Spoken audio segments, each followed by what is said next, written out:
BMG წარმოგიდგენთ ქალთა ფონდი საქართველოში იწყებს კამპანიას თავშესაფარს მიღმა, რომელიც მიზნად ისახავს ძალადობის მსხვერპლთა და დედათა და ბავშვთა თავშესაფარში დროებით მცხოვრებ ქალებს ხელი შეუწყოს დასაქმებასა და ფინანსურ გაძლიერებაში, რათა მათ აღარ მოუწიოთ ძალადობრივ გარემოში დაბრუნება. ქალთა ფონდი საქართველოში კომუნიკაციების მენეჯერი ლონდა ბერია და ძალადობისგან დაცვის ეროვნული ქსელის თავმჯდომარე ნატო შავლაყაძე სტუმრად მნიშვნელოვანი ნარატივით მოგესალმებით. უღრმესი მადლობა მობრძანებისთვის პირველ რიგში არაჩვეულებრივი თემით მოხვედით. პირველად ხართ ჩემთან სტუმრად, შესაბამისად პორტფელსაც შევქმნით, აუცილებლად გააქტიურდება ჩვენი თანამშრომლობა და ხშირად იქნებით ცხადია ქალების ნარატივის სტუმარი. ლონდა, თქვენ დავიწყოთ პირველ რიგში რას ემსახურება კამპანია მცირე ამონარიდი მე ვთქვი, თუმცა აუცილებლად სიღრმისეულად უნდა განვიხილოთ მეტად მნიშვნელოვანი კამპანია ცხადია და რა არის მთავარი მიზანი? თქვენ რატომ დაინტერესდით სწორედ ამ მიმართულებით? მოგესალმებით პირველ რიგში, ძალიან დიდი მადლობა დაინტერესებისთვის და მოწვევისთვის. ქალთა ფონდი საქართველოში უკვე 11 წელია, რაც ქალთა უფლებებზე მუშაობს და ამ მიმართულებით ძალიან ბევრ სხვა ღონისძიებას აკეთებს. ერთად გრანტის გამცემი ორგანიზაცია, თუმცა ცდილობს რომ ფემინისტური ფილანთროპია განავითაროს საქართველოში, რაც იმას ნიშნავს, რომ შეიქმნას და არსებობდეს გუნდი, ჯგუფი, რომელიც მუდმივად თავის ფინანსურ რესურსებს მიმართავს უშუალოდ ქალებისკენ და გოგონებისკენ და მათი გაძლიერებისკენ.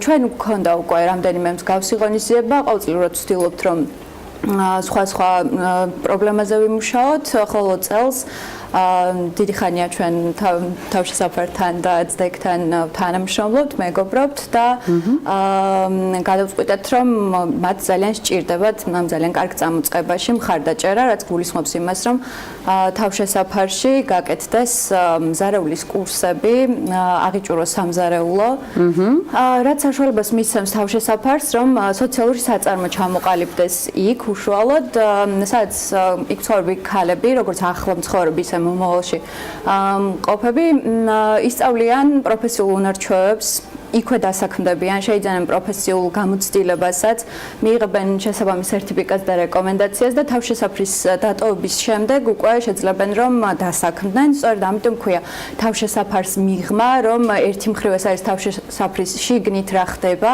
და ასევე თავშესაფრის დატოვების შემდეგაც ცხადია, ხშირად ბრუნდებიან ძალადობრივ ოჯახებში სწორედ იმ ფაქტის გამო, რომ არ აქვთ დასაქმების საშუალება. ეს არის ერთ-ერთი მთავარი პრობლემა. თქვენ ძალიან დიდი ხანია მუშაობთ, როგორც აღნიშნეთ, 11 წელია უკვე ამ საკითხებზე მუშაობთ. კერძო კომპანიები რამდენად ერთვებიან მსგავს საინტერესო და მნიშვნელოვან პროექტებში? მეტნაკლებად ერთვებიან, თუმცა ნაკლებად თავიანთი ინიციატივით.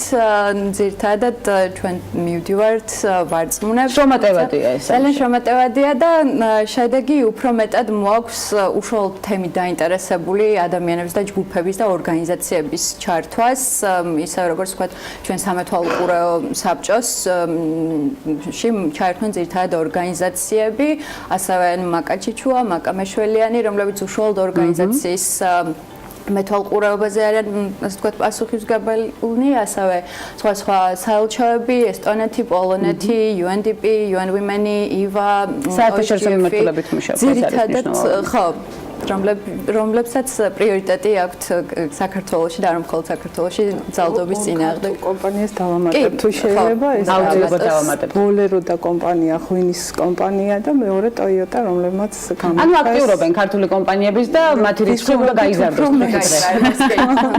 სწორედ ამიტომ არის სატელევიზიო პლატფორმები, სწორედ იმისთვის, რომ აუცილებლად იყვნენ ორგანიზებულები ამ მიმართულებით, კომპანიები, ზოგ შეიძლება ინფორმაციაც არ აქვს მსგავსი ორგანიზაციების შესახებ, ამიტომ ამწურავად გკითხავთ თქვენს აუცილებლად როგორია მუშაობის პროცესი, თქვენ ძალიან დიდი ხნის გამოცდილება გაქვთ ამ მიმართულებით, თუმცა უნდა დაუბრუნდები კონკრეტულ ღონისძიებას, რამდენად შრომატევადი იყო და რამდენად ხანგრძლივი პროცესი და რა ვის ნამუშევრები იქნება წარმოდგენილი. ხო, რა თქმა უნდა, შრომატევადი იყო. ხანგრძლივ დაახლოებით 3 თვეა ვემზადებით, თუმცა ძალიან გაგვიადვილა საქმე იმან, რომ ის ხელოვანები, რომლებსაც დაუკავშირდით პირველ ეტაპზე, ძალიან დიდი სიხარულით დაგვთანხმდნენ, ნებაყოფლობით, ანუ სრულიად უსაწყიდლად შემოეწერა თავიანთი ნამუშევრები. დაახლოებით 70-მდე ადამიანს დაუკავშირდით და თითქმის ყველამ შემოგწირა რამდენიმე ნამუშევარი. ზაობა გამოთქვა მონაწილეობა. და შემდგომ უკვე სხვები თავისი ინიციატივით გვწერდნენ და გვთავაზობდნენ თავიანთ ამუშავრებს. მათ შორის არიან რუსტამ ფეტვიაშვილი, ყარამან ქუთათელაძე, ლია უკლება, ნათელა გრიგალაშვილის ფოტოები გვაქვს, ნინო ფერაძე და კიდევ ბევრი მოკლედ კი საინტერესო ჩამონათვალი. 90 მეტი ხელოვანი. ჩვენ დაუბრუნდებით გამოფენა გაყიდვას აუცილებლად ასევე ქალთა ნატო ძალიან მახარებს თქვენი მობრძანება. კიდევ ერთხელ დიდ მადლობას გადაგიხდით იმ საქმისთვის, რომელსაც უკვე წლები აკეთებთ. რამდენი ხანია რაც ძალადობისგან დაცვის ეროვნული ქსელი არსებობს? შევაფასოთ, რამდენად ხშირად მოგმართავენ სწორედ მსგავსი პრობლემებით ქალები წლების განმავლობაში? ჩვენი ორგანიზაცია დაფუძნდა 2003 წელს და დაფუძნების დღიდან მთელ რეგიონებში, საქართველოს რეგიონებში გვაქვს ჩვენი წარმომადგენლობა. სამწუხაროდ თავიდან ნამდვილად მხარდაჭერა იყო ძალიან მწირი და არავინ არ გვიჯერებდა, რომ ეს პრობლემა საქართველოში არსებობდა და ხშირად დაცვის ობიექტებიც გამხდარვართ. მომართვიანობა, რა თქმა უნდა, იყო საკმაოდ დაბალი. მე მახსოვს, როდესაც თავშესაფარი უსასყიდლო თავშესაფრისთვის ფართი ძლიერობის ფედერაციამ გადმოგცა და წლების განმავლობაში გვიყავით განთავსებული, როდესაც მოდიოდნენ მოვარდნები ხშირი იყო სამწუხაროდ მოძალადეები, მხოლოდ მოსახლეობა იყო ჩვენი დამცველი და მაშინ პატროლის არ იყო, ახალი შექმნი იქმნებოდა, თვლიდა რომ ეს მისი საქმე არ იყო და ვალდებული არ იყო, მოსულიყო და შეწუხებულიყო და დაგხმარებდა. ახალი ვითარება მნიშვნელოვნად არის შეცვლილი და კანონის მიღება, ეს ვითარება საბედნიეროდ შეცვალა, მომართვიანობამაც მოიმატა და ეს განპირობებულია იმით, რომ დაცვის ხარისხი თანდათან მატულობს ჩვენს ქვეყანაში, სახელმწიფოც ჩაერთო და იმედია კიდევ უფრო მეტი რამ შეიქმნება. მომართვიანობის მომატება გულისხმობს, რა თქმა უნდა, საჭიროებების უზრუნველყოფასაც. ცხადია, მთავარი საჭიროება, რაც ქსელს ჭირდება და როგორია ხელისუფლების ჩართულობა თქვენ ახსენეთ, ხელისუფლების ჩართულობასთან ერთად კერძო სექტორის ჩართულობა, მე ლონდასაც სწორედ იგივე შეკითხვა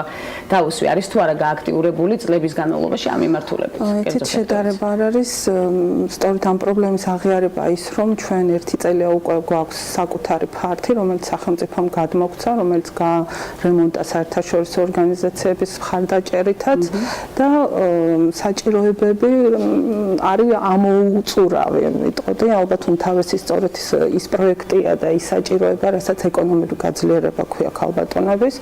ჩვენ ვიცით და ალბათ არავისთვის არ არის დასამალი, რომ უმეტესობა ქალბატონების ბრუნდებიან სახლში მხოლოდ იმიტომ, რომ მათ არ აქვთ წასასვლელი და ისინი არ არიან ეკონომიურად დამოუკიდებლები და ძალიან რთულია დღეს დასაქმება ჩვენს ქვეყანაში, მაშინ როდესაც უნარჩვევები არ გაგაჩნია.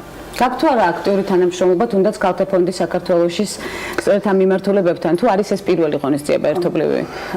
ჩვენ დაფუძნებელი არის სწორედ ამ ორგანიზაციის ხელმძღვანელი, წლები აქვს თანამშრომლობა, ჩვენი გადაკვეთა ჯერ კიდევ ჩვენი დაფუძნების დღიდან ხდებოდა, 98 წლიდან ვართ ჩვენი გუნდი ამ სექტორში და ნანაც ასევე და ძალიან ვეხმარებით ყოველთვის ერთმანეთს ჩვენ რეგიონების გაძლიერება. ერთ-ერთი ასე ვთქვათ მხარდაჭერი არის სწორედ ქალთა ფონდი. ეს არის მნიშვნელოვანი, როდესაც რეგიონებზე კეთდება აქცენტი, არა მხოლოდ დედაქალაქსაც ხარდია. რა არის თქვენი სამომავლო სტრატეგია ნატო? ეს არის საინტერესო, იმიტომ რომ უკვე საკმაოდ დიდი გამოცდილება გაქვთ ამ სფეროში და სამომავლოთაც ბევრი შესაძლებლობა იბადება.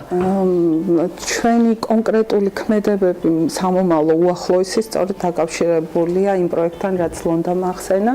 ძალიან გვინდა რომ მცირე საწარმოდ დაფუძდეს, გაძლიერდეს, მოეწყოს, ძალიან ბევრი ადამიანია ჩართული მის გაძლიერებაში და ძალიან დიდი მადლობა მინდა გადაუხადოთ თითოეულ მათაგანს და გვექნება საწარმო, სადაც გოგოები დასაქმდებიან, სადაც პროფესიასაც შეიძენენ და არა მარტო ისინი, ვინც თავშესაფარში არიან, მე მინდა ამას ხაზი გავუსვა. ჩვენ გვაქვს ასევე საკონსულტაციო ცენტრი, სადაც ადამიანები მოდიან და სამწუხაროდ ძალიან ხშირად მათმა ოჯახის წევრებმა არ იციან, ისინი დამალულად მოდიან ჩვენთან, მათთვისაც გახსნილია ეს საწარმო, მათაც შეუძლიათ შეისწავლონ მზარეულის უნარჩვევები, დასაქმენ მომავალში და იმედი გვაქვს შეკვეთებიც ექნებათ და შეძლებენ საქმისთვის. ეს არის აუცილებელი. თუნდაც კიდევ ერთხელ დავაფიქსიროთ, როდის გაიმართება გამოფენა გაყიდვა და რა იქნება თქვენი სამომავლო გეგმა ამ მიმართულებით. გამოფენა გაყიდვა გაიმართება 1 მარტს TBC გალერეაში. 1 მარტს იქნება ყველა ნამუშევრის გამოფენა გაყიდვა, ხოლო 2 მარტს იქნება უკვე აუქციონი, დაახლოებით 30-მდე ნამუშევრის. და სამომავლოდ, გეგმავთ, რომ გარდა იმისა, რომ ეს თავშესაფარს მიღმა რეალურად გადაწყვეტეთ, რომ იყოს უფრო კამპანია, რადგან არ შემოიფარგლოს მხოლოდ ამ ღონისძიებით, გამოფენა გაყიდვით. ამიტომ ძალიან ბევრი ადამიანი, ბევრი ორგანიზაცია ერთვება, ჩვენ წერთ რაღაც ვიდეო მიმართვებს და ასე შემდეგ. გვაქვს ცალკე ანგარიშის ნომერი მათთვის, ვინც ვერ მოახერხებს მოსვლას, ან კიდევ მოუნდება რომ ხარი დაუჭიროს თავშესაფარს და ეს ყველაფერი მითითებული არის ჩვენს ღონისძიებაში, თუ ვინმე დაინტერესდება. 1 მარტს ვიწყებთ სვლას ძალიან მნიშვნელოვანი საქმისკენ, კიდევ ერთხელ უნდა აღნიშნო ერთიანდებით სიკეთისთვის. უღრმესი მადლობა მობრძანებისთვის, იმ თქვენი აქტივობისთვის, რომელიც ნამდვილად მნიშვნელოვანია და რომელსაც აუცილებლად მოვიკითხავთ დრო და დრო და იმედს ვიტოვებ, რომ არაერთხელ იქნებით ჩემი გადაცემის სტუმარი. ლონდა ბერია, ქალთა ფონდის საქართველოში კომუნიკაციების მენეჯერი და ნატო შავლაყაძე, ძალადობისგან დაცვის ეროვნული ქსელის თავმჯდომარე, სტუმრობდნენ გადაცემას ქალების ნარატივი.